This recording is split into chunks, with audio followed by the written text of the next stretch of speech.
Hello everyone. कल हम लोगों ने बात की थी यूक्लिड प्रमेय के बारे में। आज से हम स्टार्ट कर रहे हैं चैप्टर 1.1। पहला क्वेश्चन है कि निम्नलिखित संख्याओं का एचसीएफ ज्ञात करने के लिए यूक्लिड विभाजन एल्गोरिथ्म का प्रयोग कीजिए। पहला क्वेश्चन है जिसका 135 और 225 मतलब 135 और 225 का हमें निकालना है एचसीएफ, वो भी किसकी मदद से? यूक्लिड विभाजन एल्गोरिथ्म का प्रयोग करके, मतलब यूक्लिड विभाजन प्रमेय का प्रयोग करके। तो कल हम लोगों ने यूक्लिड प्रमेय के बारे में बात कर ली थी। आज सीधे क्वेश्चन सॉल्व करते हैं। फर्स्ट क्वेश्चन है 135, 135 और 225 का एचसीएफ। तो अब हम इसको हल करेंगे। यहाँ पर हम देखेंगे यहाँ 225 ग्रेटर देन 135। 225 क्या है? वो 135 से बड़ा है। तो अब हम यहाँ पर लिखेंगे यूक्लिड विभाजन प्रमेय से। तो यूक्लिड विभाजन प्रमेय क्या है? A equal to B Q plus r. तो जो बड़ा होता है, जहाँ पे हमेशा यहाँ पर हम क्या करते हैं कि A हमेशा ग्रेटर देन B होता है। इसका मतलब ये हुआ कि 225 को हम यहाँ रखेंगे A की जगह पर और B की जगह पे क्या रखेंगे? 135। अब हम क्या करेंगे, इधर साइड में हम यहाँ पर थोड़ा सा इसको डिवाइड कर लेते हैं। 135 से 225 को भाग करेंगे तो 135 है। यहाँ देखिए, अगर हम 3 अंकों की बात करें तो यहाँ भी 3 अंक हैं, यहाँ भी 3 अंक हैं। 135 है, 2 बार में जाएगा तो ये 225 से ज़्यादा हो जाएगा, इसका मतलब एक बार जाएगा। 135 घटा लेंगे, 5 में से 5 घटेगा 0, 12, 12 में से 3 घटेगा 9, कितना आया? तो जो यहाँ पे बचता है, जो आपका ये क्या कहलाता है? ये क्यू होता है और ये आर होता है। इसका मतलब 135 को हमने 1 से गुणा किया तो हमें शेषफल प्राप्त हुआ 90। अब हम क्या करेंगे? अब हम इन दो नंबरों को लेंगे, या इसको हम ऐसे स्टेप वाइज भी सॉल्व कर सकते हैं। इसको हम कह सकते हैं स्टेप 1, स्टेप 2। स्टेप 2 में 135 इक्वल टू जो यहाँ होता है उसको हम b की जगह पर लिखते हैं, मतलब 90 इंटू। अब इसको हम क्या करें? 90 से 135 को फिर से डिवाइड कर लें तो ये फिर एक बार ही जाएगा। 90 कम 90, 5 बचेगा, 13 में से 9 घटाओगे 4 बचेगा। तो इसका मतलब 90 को हमने 1 से गुणा किया और हमें शेषफल प्राप्त हुआ 45। अगले स्टेप में आएंगे, स्टेप 3। फिर इन दोनों नंबर्स को उठाएंगे तो जो बड़ा होता है उसको बराबर के पहले रखते हैं और जो बाद में जो छोटा होता है उसको बराबर के उधर रखते हैं। तो ये हो जाएगा 45 गुणे। तो अब हम क्या करें? 45 से 90 को डिवाइड करें, 2 बार में चला जाएगा। 45 दूना 90, पूरा कट गया। तो ये यहाँ पे 2 से जब हमने इसको गुणा किया, 45 को 2 से गुणा किया, 90 आ गया, शेष क्या बचा? 0। जब भी शेष हमारा 0 बचे और जिस संख्या से भाग करने पर शेष 0 बच रहा हो, जिस संख्या से भाग करने पर शेष 0 बच रहा हो, वही एचसीएफ होता है। तो यहाँ पर हम लिख सकते हैं कि चूँकि अंतिम शेष 0 है, इसलिए एचसीएफ बराबर 40 और यही हो जाएगा, सॉरी, एचसीएफ बराबर 45 और यही हो जाएगा आपका आंसर। तो ये हो गया पहला क्वेश्चन। अब हम सेकंड क्वेश्चन की बात करेंगे। सेकंड क्वेश्चन है 196 और 38,220, इसका एचसीएफ निकालना है। तो इसके लिए हम क्या करेंगे? सेम कंडीशन, हल। और यहाँ अगर हम देखें तो कौन बड़ा है? 38,220 बड़ा है 196 से। तो यूक्लिड विभाजन प्रमेय से क्या है यूक्लिड विभाजन प्रमेय? A equal to B Q plus R, और ए बड़ा है, इसका मतलब ये ए हो गया और ये बी हो गया। अब ए की जगह पे रखेंगे 38,220 बराबर 196। तो इसको फिर साइड में हम यहाँ पे भाग कर लेंगे, और ये भाग आपको सामने ही करना ताकि एग्जामिनर को पता चले कि आपको भाग करना आता है। 196 38,220। अब देखिए यहाँ पे 3 अंक हैं तो हम 3 अंक ही लेंगे। अगर हम यहाँ पर 2 बार लेंगे, 196 को 2 से गुणा करेंगे तो ये ज़्यादा हो जाएगा, इसलिए हम एक बार ही ले जाएंगे। 196 घटा लेंगे, 12 में से 6 घटेगा, 6 बचेगा, यहाँ बचा 7, इधर से हासिल लिया 17, 17 में से 9 घटाया तो बचा 8, यहाँ 2 में से 1 घटा 1, कितना हो गया 186, और ये 2 अपने आप यहाँ पर उतरेगा। अब ये अब जब आप इसको गुणा करोगे तो ये 9 टाइम जाएगा। 9 टाइम में आता है तुम्हारा 9 छाक 54, 9 9 81, और 81 में आप 5 जोड़ेंगे 86, 9 एकम 9 और 8 हाथ से 9 8 17, घटाओगे तो 12 में से 4 घटेगा तो बचेगा 8, 15 15 में से 6 घटेगा बचेगा 9, और 8 7 में से 7 तो कुछ नहीं। अब ये उतारेंगे यहाँ पर 0, तो ये कितनी बार में जाएगा? ये देखिए डायरेक्ट ही 5 बार में चला जा रहा है, 980 ही आएगा, आप गुणा करके देख लीजिएगा। तो जब हम 196 को 195 से गुणा कर रहे हैं तो शेष कितना बच रहा है? 0। ये एक ही स्टेप में आ गया, आपका स्टेप 1 में ही ये सॉल्व हो गया है। फिर वही लाइन यहाँ पे लिख देंगे कि चूँकि अंतिम शेष कितना है? 0 है, इसलिए HCF इक्वल टू कितना हो जाएगा? 196। ये आपका यहाँ पे आंसर हो गया। अब हम बात करेंगे क्वेश्चन नंबर 3 की।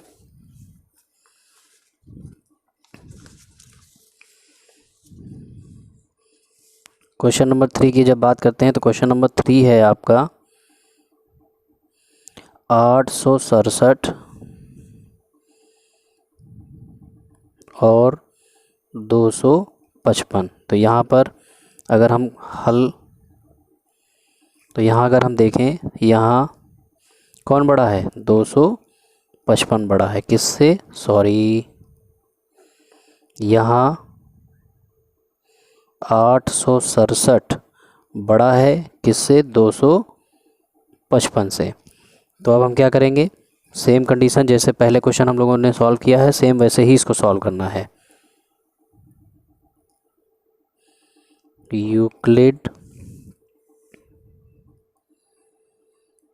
विभाजन प्रमेय से, यूक्लिड विभाजन प्रमेय लिख देंगे। ए बराबर बी क्यू प्लस आर, जो बड़ा होता है वो ए की वैल्यू होती है मतलब 867, और जो छोटा होता है वो बी की वैल्यू होती है 255। इनटू का साइन लगा देंगे। अब यहाँ पर हम फिर सामने ही भाग करके दिखाएंगे। 255 से हमें भाग करना है 867 को, तो ये कितनी टाइम में जाएगा? ये देखिए 3 टाइम में। 3 पछे 15, 3 पछे 15 1 16, और 3 दूनी 6 1 7, 775। कितना बचा? 102। तो 255 को हमने 3 से गुणा किया तो हमें शेष मिला 102। अब हम इन दोनों स्टेप को उठाएंगे। आप स्टेप मेंशन करना चाहें तो आप स्टेप मेंशन कर दीजिएगा, इससे एक अलग ही इंप्रेशन पड़ेगा। Step 1, step 2। स्टेप 2 में जो बड़ा है 255 और 102 गुणे। अब हम क्या करेंगे? 102 से 255 को भाग करेंगे तो ये आपका चला जाएगा तो 2 बार में। 2 दूनी 4, 2 0 0, 2 1 2। यहाँ कितना बचेगा? 5 में से 4 घटाएंगे 1, 51। तो जब हमने 102 को 2 से गुणा किया तो हमें शेषफल प्राप्त हुआ 51। अब हम इन दोनों स्टेप्स को उठाएंगे तो ये हो जाएगा आपका स्टेप नंबर 3, 102 51। अब हम क्या करें? 51 से 102 को भाग कर दें तो ये कितनी बार है, 2 बार में चला जाएगा। 2 एक कम 2, 2 पंचे 10, कट गया, 0 आ गया यहाँ पर। तो जब हमने 51 को 2 से गुणा किया तो हमें शेषफल प्राप्त हुआ 0। तो इसका मतलब एचसीएफ क्या हो जाएगा, 51 हो जाएगा। तो यहाँ चूँकि अंतिम शेष 0 शून्य है, इसलिए HCF इक्वल टू 51, यही हो जाएगा आपका आंसर। आई होप आप लोगों को पहला क्वेश्चन जो हमने सॉल्व कराया है समझ में आया होगा। अब हम लोग देखते हैं तो second number question. Second number question क्या कह रहा है, दर्शाइए कि कोई भी धनात्मक विषम पूर्णांक 6q+1 या 6q+3 या 6q+5 के रूप का होता है जहाँ q कोई भी पूर्णांक है। तो आइए इसको भी सॉल्व करते हैं। कैसे सॉल्व करेंगे इस क्वेश्चन को, हल। मान लिया हमने कि माना a एक विषम पूर्णांक है, a एक विषम पूर्णांक है जो 6 से बड़ा है। अच्छा, ये हमने कैसे माना, अगर आप इधर देखें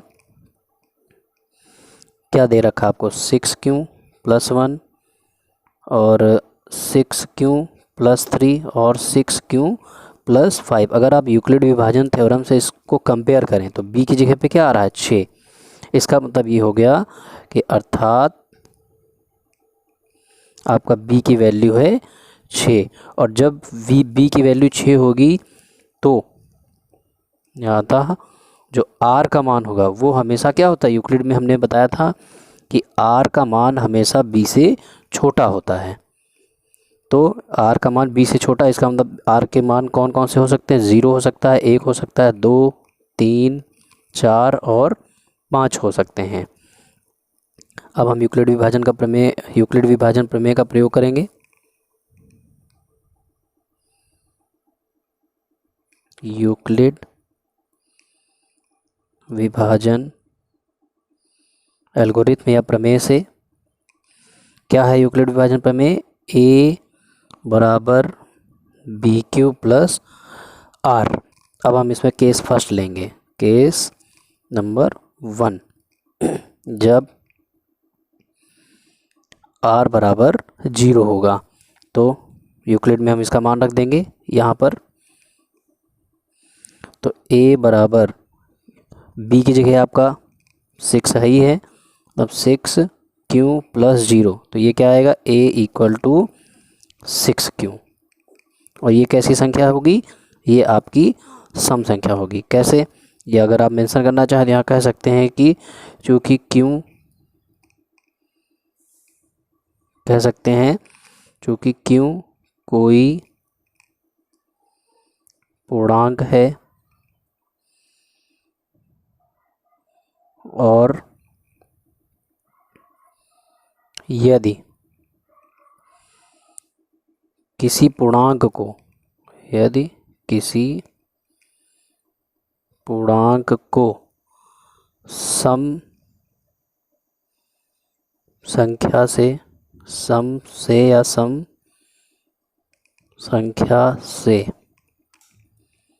गुणा करें तो सम संख्या ही प्राप्त होती है। अगर आप इसको एग्जांपल से देखना चाहें तो एग्जांपल से यहाँ देख सकते हैं।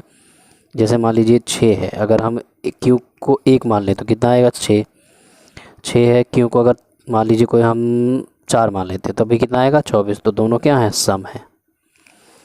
इसलिए a इक्वल टू 6q कैसी संख्या होगी, एक सम संख्या होगी।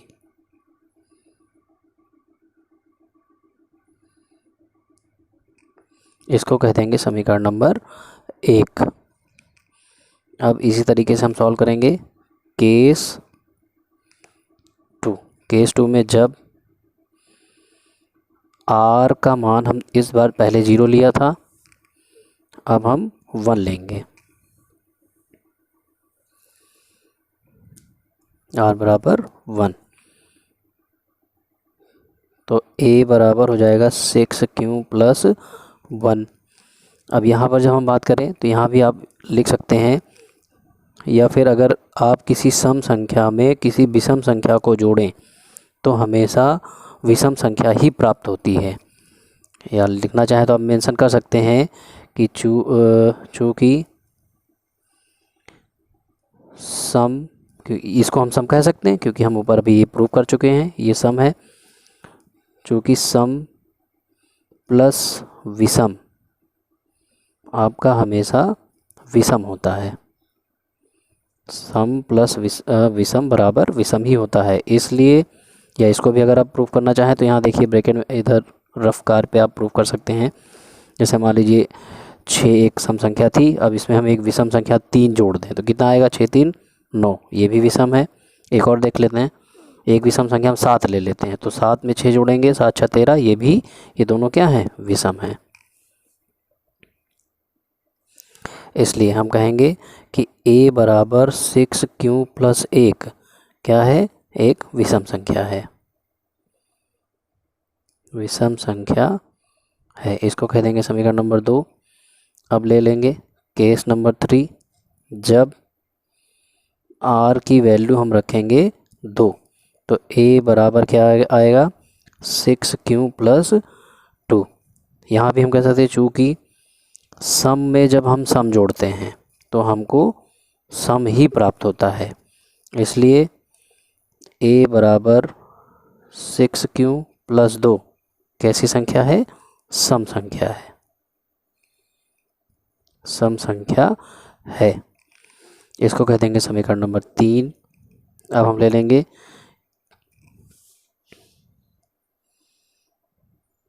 केस 4, जब r की वैल्यू अभी हमने यहाँ पे 2 रखी थी, अब रख लेंगे 3, तो a बराबर 6q प्लस 3, फिर यहाँ लिख देना चूँकि सम प्लस विषम हमेशा विषम होता है, ये चीज़ अभी हम आगे प्रूव कर चुके हैं। इसलिए a बराबर 6q प्लस 3 कैसी संख्या होगी, एक विषम संख्या होगी, लिख देंगे विषम संख्या है, और ये समीकरण नंबर 4 मान लेंगे। हमने यहाँ पे 0 ले लिया, 1 ले लिया, 2 ले लिया, 3 ले लिया। अभी आपके पास 2 केस बच रहे हैं। इस बार हम क्या लेंगे, केस नंबर 5, केस 5। यहाँ पे हम लिख देंगे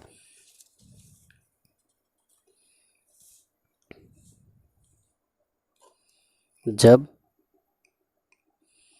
r बराबर, उधर हमने क्या लिया था 3, अब जब r बराबर 4 तो a बराबर हो जाएगा 6q प्लस 4।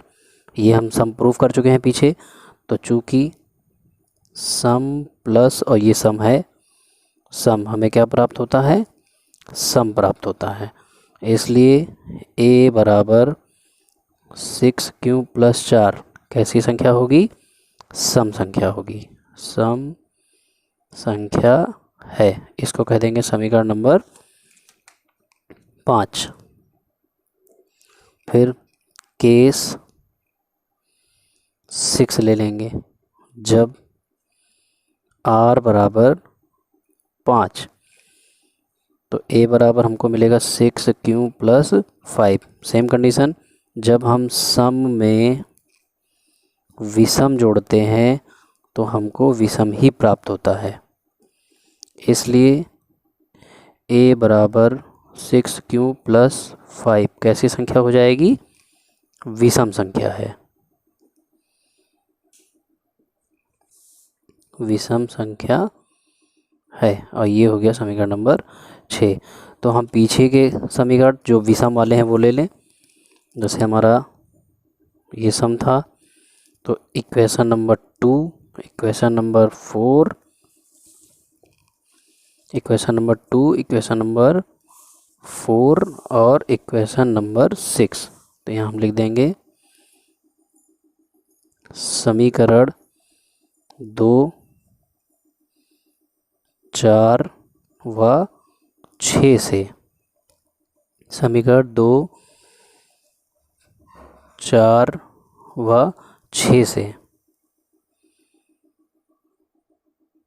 स्पष्ट है कि, अब प्रश्न की ही आपको लैंग्वेज ले लेनी है, कि सभी धनात्मक विषम पूर्णांक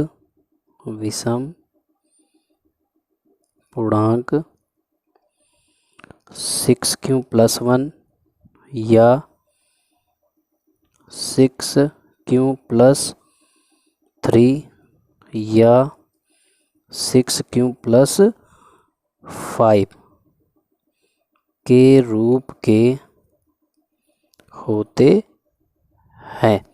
और ये हमारा क्वेश्चन प्रूव्ड हो गया।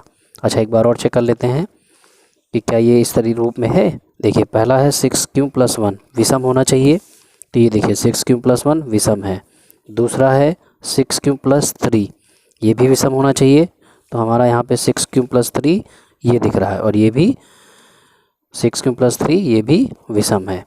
और लास्ट में कह रहा था 6q+5, तो ये देखिए 6q+5 भी विषम है। इसका मतलब आपने जो क्वेश्चन सॉल्व किया है वो प्रूव्ड हो गया। अगला क्वेश्चन है क्वेश्चन नंबर 3।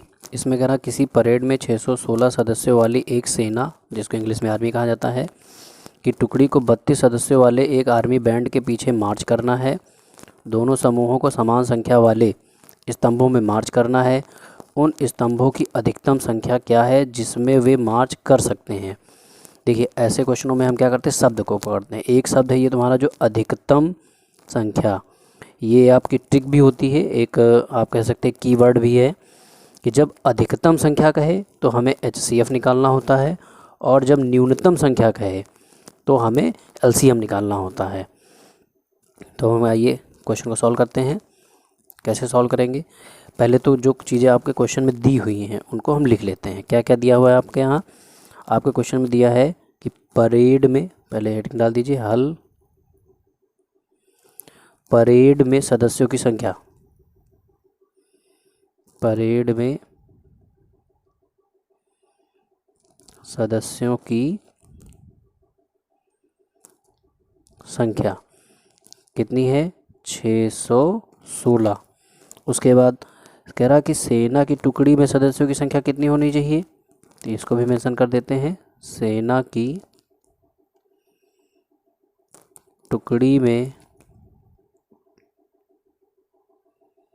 सदस्यों की संख्या ये कितनी है, 32। अच्छा, इसको हम दो तरीके से निकाल सकते हैं। एक, जैसे अगर आप HCF निकालना सिंपल तरीका जानते हैं तो वैसे भी निकाल सकते हैं, बट आप यूक्लिड प्रमेय पढ़ रहे हैं तो इसको यूक्लिड प्रमेय से ही सॉल्व करेंगे। तो हम यहाँ पर लेंगे यूक्लिड विभाजन प्रमेय से। यूक्लिड विभाजन प्रमेय क्या है उसको मेंशन कर दीजिए, A = BQ + R, और जहाँ पर A क्या होता है, हमेशा B से ग्रेटर होता है। तो यहाँ पर अगर हम देखें तो जो आपका 616 है वो ग्रेटर है 32 से, तो इसके लिए हमको क्या करना है, अब यूक्लिड में आपको यही वैल्यू पुट कर देनी है। तो 616 बराबर यहाँ पे 32, इधर हम साइड में क्या करेंगे, इसको भाग करके देख लेते हैं 32 से 616 को। तो 32 दूना 64, 2 अंक है तो 2 अंक ही लेंगे, तो 32 दूना 64 ज़्यादा हो जाएगा, इसलिए एक बार 32 से कम 32 माइनस करेंगे तो 11, 11 में से 2 घटाओगे बचेगा 9, और यहाँ पर आपका बचा 5 में से 3 घटेगा 2, और ये अपने आप उतरेगा। अब ये आपका जाएगा, क्योंकि 32 दहामा हो जाएगा 320, तो ये तकरीबन 9 बार में चला जाएगा। 9 दूनी 18, 9 त्रिक 27 और 1 28, तो यहाँ कितना बचेगा, आप जब माइनस करेंगे 16 में से 8 घटाएंगे 8। इसका मतलब 32 को हमने 19 से गुणा किया तो हमें शेष प्राप्त हुआ 8। स्टेप मेंशन करना चाहे तो आप यहाँ भी स्टेप मेंशन कर सकते हैं। स्टेप 1। अब स्टेप 2, ये और ये इन दोनों को लेंगे तो 32 बड़ा है तो 32 इधर रहेगा बराबर 8। 8 से आप 32 को भाग कर देंगे, 8 चौक 32 कट गया या शेष यहाँ पर 0 आ गया। का मतलब 4 से हमने गुणा किया तो हमारा शेष प्लस शेष प्राप्त हुआ 0। तो इस तरह से अब यहाँ पे अगर आप लिखना चाहें तो फिर से मेंशन कर सकते हैं, चूँकि अंतिम शेष क्या आया है 0, किस पर आया है 8 पर आया है, इसलिए HCF बराबर हो जाएगा 8 और यही आपका आंसर हो जाएगा। आप लिखना चाहें तो अधिकतम संख्या क्या होगी 8 होगी या अधिकतम 8 टुकड़ियाँ बनेंगी, यही हो जाएगा आंसर। आइए अगला क्वेश्चन देखते हैं। क्वेश्चन नंबर 4 है, यूक्लिड विभाजन प्रमेयिका का प्रयोग करके दर्शाइए कि किसी धनात्मक पूर्णांक का वर्ग, ये ध्यान रखना, धनात्मक पूर्णांक का वर्ग किसी पूर्णांक m के लिए 3m या 3m+1 के रूप का होता है। तो कैसे सॉल्व करेंगे? हल माना सेम जैसे आपने एक क्वेश्चन नंबर 2 सॉल्व किया था वैसे ही सॉल्व हो जाएगा ये। माना पूर्णांक a के लिए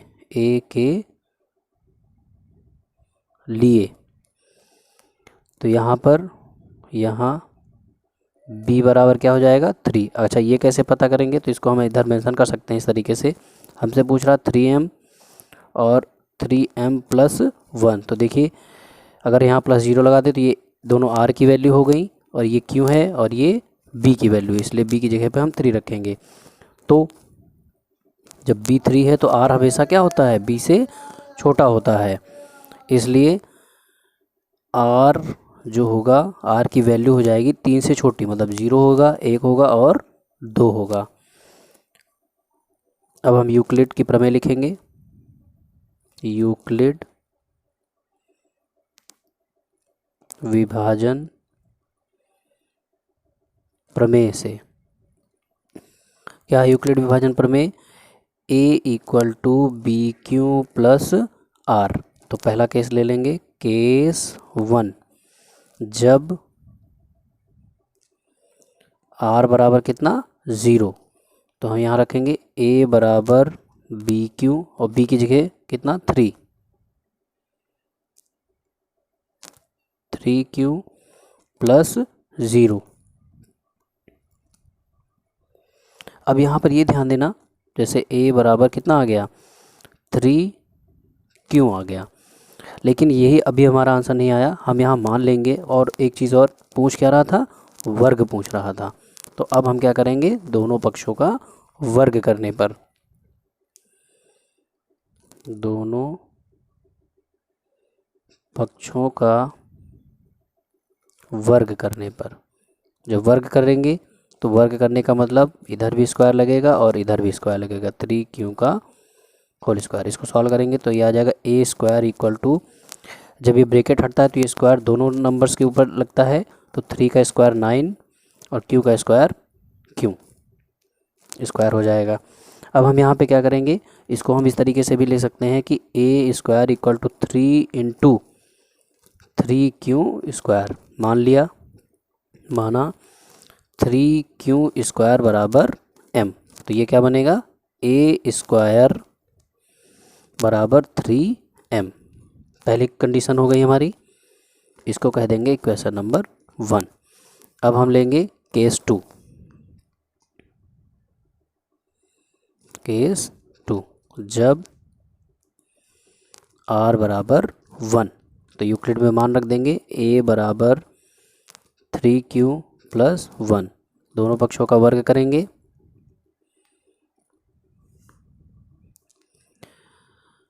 वर्ग करने पर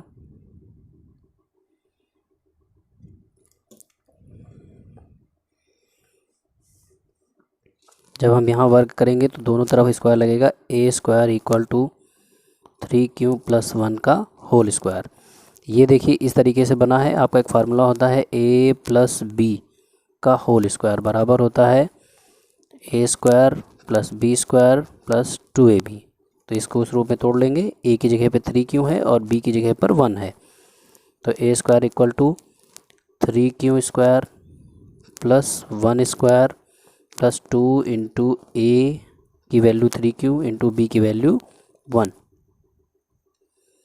जिसको यहाँ चूँकि में दर्शा दीजिएगा।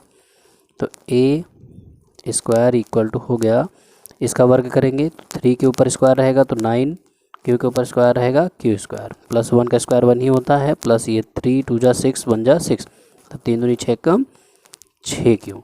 इसको हम लिख सकते हैं a स्क्वायर बराबर 9q square plus 6q plus 1 a square equal, यहाँ पर हम क्या करें, अगर इन दोनों में हम 3 को कॉमन कर लें तो अंदर क्या बचेगा, 3 त्रिकी 9 मतलब 3q स्क्वायर प्लस 3 दूनी 6 मतलब 2q और प्लस 1। यहाँ मान लेंगे कि माना 3q स्क्वायर प्लस 2q बराबर m। तो यहाँ पर जब वैल्यू रखेंगे हम इसकी जगह पर m रखेंगे तो ये आ जाएगा a स्क्वायर बराबर 3m प्लस 1।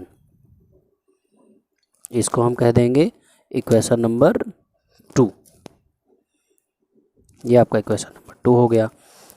अब देखिए हमने यहाँ पे 0 रख के सॉल्व कर लिया, 1 रख के सॉल्व कर लिया। अभी एक कंडीशन आपकी बच रही है 2। तो अब हम इसमें यहाँ पर रखेंगे केस 3 कर ले इसको। केस 3, जब r बराबर 2 तो मान हो जाएगा a बराबर 3q प्लस 2, वर्ग करेंगे।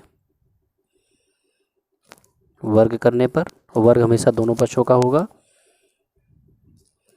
तो a स्क्वायर बराबर 3q प्लस 2 का होल स्क्वायर, सेम वही फार्मूला लगा देंगे a प्लस बी का होल स्क्वायर वाला।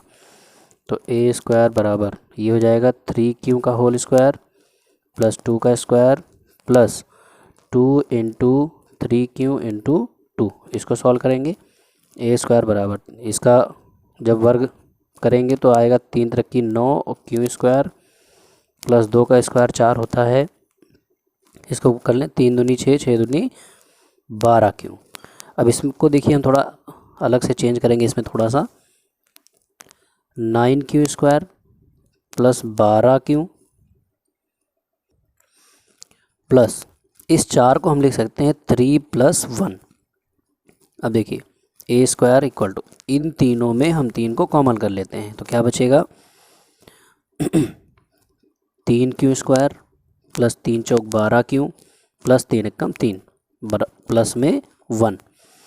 फिर यहाँ मान लेंगे कि माना 3q square plus 4q plus 1 equal to m। तो इतने की जगह पे हम क्या रख देंगे m, तो ये आ जाएगा a square equal to 3m plus 1। और ये हो गया आपका समीकरण नंबर 3। इस तरीके से अगर आप देखें तो इसमें हम कह सकते हैं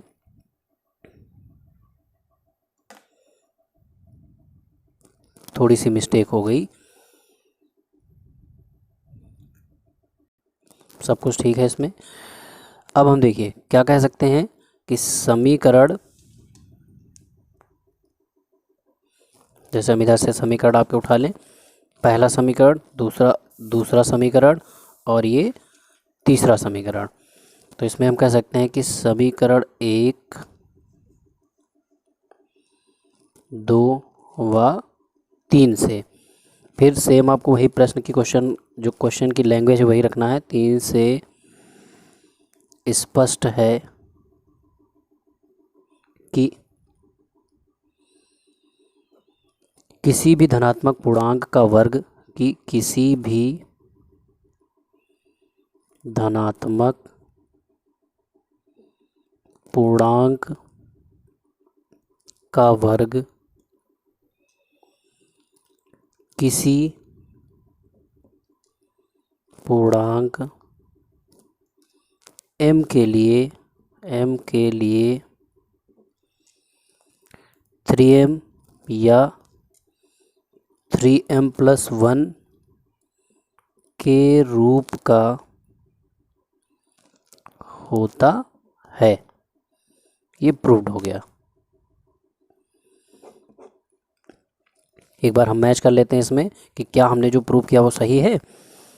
हमने क्या लिखा, या क्वेश्चन में ही कह रहा था, देख लेते हैं फिर से, कि किसी भी धनात्मक पूर्णांक का वर्ग किसी पूर्णांक m के लिए 3m या 3m+1 के रूप का होता है।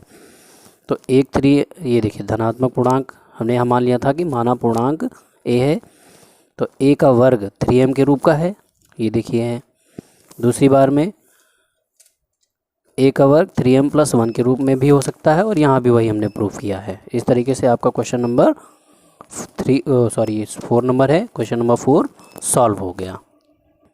आइए अब सॉल्व करते हैं क्वेश्चन नंबर 5। क्वेश्चन नंबर 5 क्या है, यूक्लिड विभाजन प्रमेयिका का प्रयोग करके दर्शाइए कि किसी धनात्मक पूर्णांक का घन, ध्यान रखना वहाँ वर्ग करना था, यहाँ पर हमें घन करना है। घन क्या होता है, 9m+1 या 9m+8 के रूप का होता है। तो इसको क्वेश्चन नंबर 5 को सॉल्व करते हैं। हल, यहाँ भी मान लेंगे कि माना धनात्मक पूर्णांक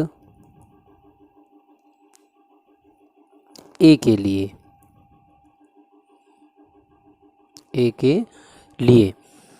अच्छा, यहाँ पर इधर हम साइड में थोड़ा सा लॉजिक अपना लगा लेते हैं कि 9m है, 9m+1 है या 9m+8 के रूप में है।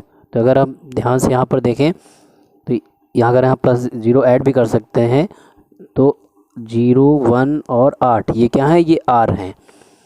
m क्या है, ये q है, और तो b की जगह पे क्या आ रहा है, 9 आ रहा है। इसका मतलब हम b की वैल्यू रख सकते हैं 9। लेकिन एक चीज़ यहाँ पर ध्यान रखिए, अगर हम b की वैल्यू 9 रख रहे हैं तो r के मान निकल के आएंगे 0 से लेकर 8 तक। इस तरीके से हमारा क्वेश्चन बहुत बड़ा हो जाएगा। तो हम क्या करते हैं, b का ही कोई एक गुणज, मतलब 9 का कोई एक मल्टीपल ले लेते हैं। तो हम यहाँ पर b की जगह पर 3 रख सकते हैं, यहाँ शो कर दीजिएगा, बिकॉज चूँकि जो 3 है, 3 9 का मल्टीपल है। तो इस तरीके से हमारा क्वेश्चन थोड़ा सा छोटा हो जाएगा। जब b की वैल्यू 3 है तो हम जानते हैं कि r हमेशा b से छोटा होता है, इसलिए या अतः r की वैल्यू क्या क्या हो जाएंगी, 0, 1 और 2। अब हम ले लेते हैं यूक्लिड विभाजन प्रमेय।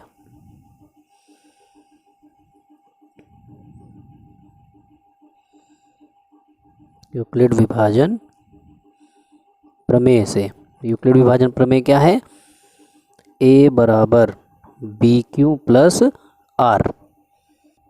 अब इसमें वैल्यू रखना शुरू करेंगे। तो फर्स्ट नंबर पे केस 1, जब R 0 हो तो a बराबर हो जाएगा, अब b की जगह पे कितना रखेंगे, 3q + 0। तो a की वैल्यू आ गई 3q। अब इससे पहले वाले क्वेश्चन में हमको वर्ग निकालना था, और यहाँ पर हमें क्या निकालना है, घन निकालना है। तो हम क्या करेंगे, वहाँ दोनों पक्षों का वर्ग कर रहे थे, तो यहाँ पर हम करेंगे दोनों पक्षों का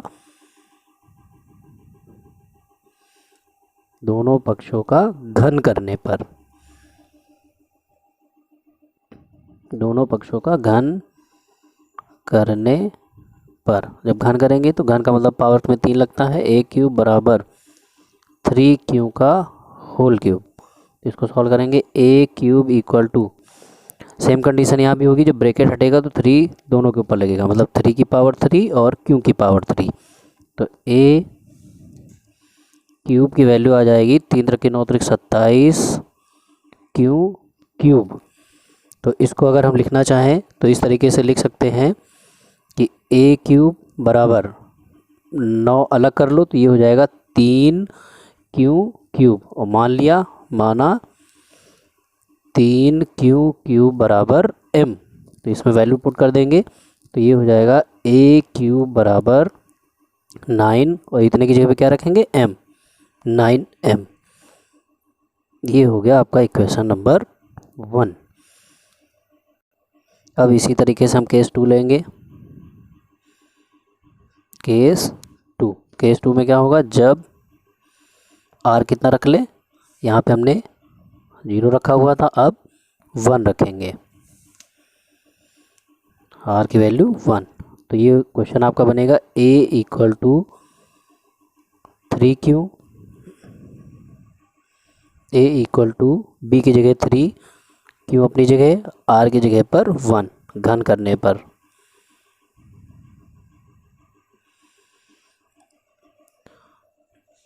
जब हम यहाँ घन करेंगे तो दोनों पक्षों में क्यूब लगेगा, a क्यूब बराबर 3q प्लस 1 का होल क्यूब। आपका एक फार्मूला होता है a प्लस b का whole cube equal to, formula होता है a cube plus b cube plus 3ab और ब्रैकेट में a प्लस b। ये फार्मूला भी होता है, या इसी को हम थोड़ा सा सॉल्व कर लें, a cube plus b cube plus 3ab का ऐसे गुणा करेंगे तो आएगा 3a² b plus 3ab square.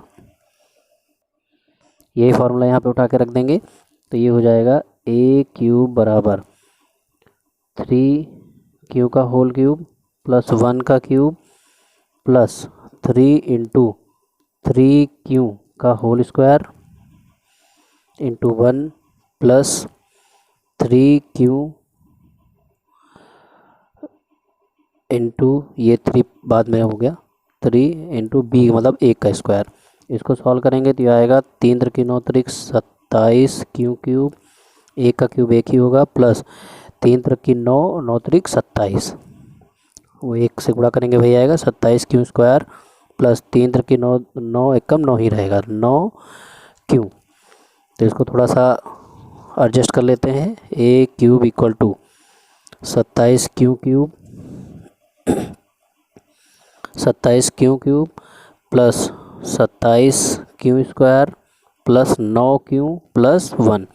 तो इन तीनों में देखिए हम 9 को कॉमन ले लेते हैं, 9 कॉमन हो जाएगा, 9 त्रिक 27 मतलब 3 क्यू क्यूब प्लस 9 त्रिक 27 3 Q square plus Q plus 1। अगर हम इतने को m मान लें, देखो हम m मान लें, तो ये आपका बनेगा a cube equal to 9m plus 1।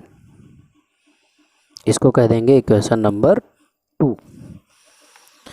अब इसी तरीके से हम लोग केस 3 सॉल्व कर लेते हैं, जहाँ पर हमको r की जगह पे क्या रखना है, 2 रखना है।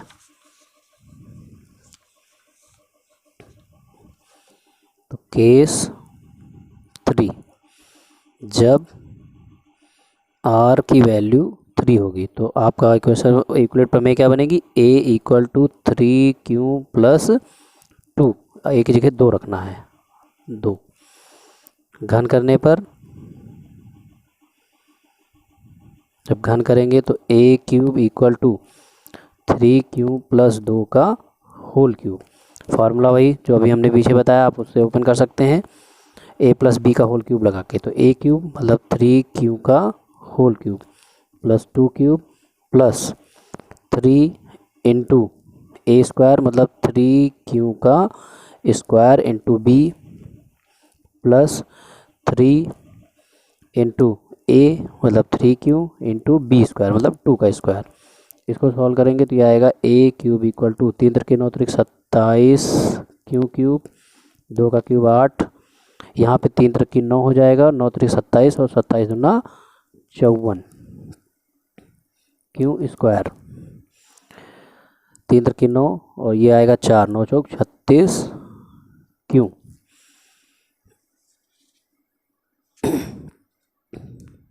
तो a क्यूब बराबर यहाँ हो जाएगा आपका, इसको थोड़ा सा एडजस्ट करेंगे हम लोग, 27 q cube plus 54 Q square plus 36 Q plus 8।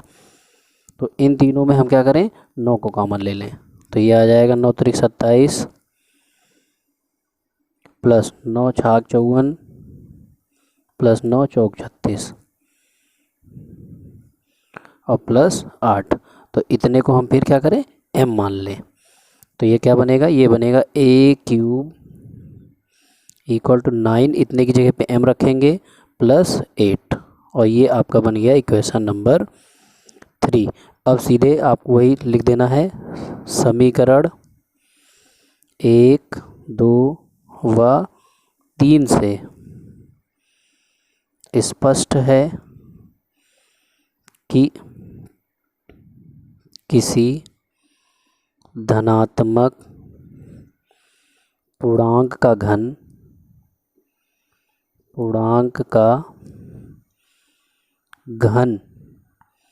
9m 9m+1 या 9m+8 के रूप का होता है।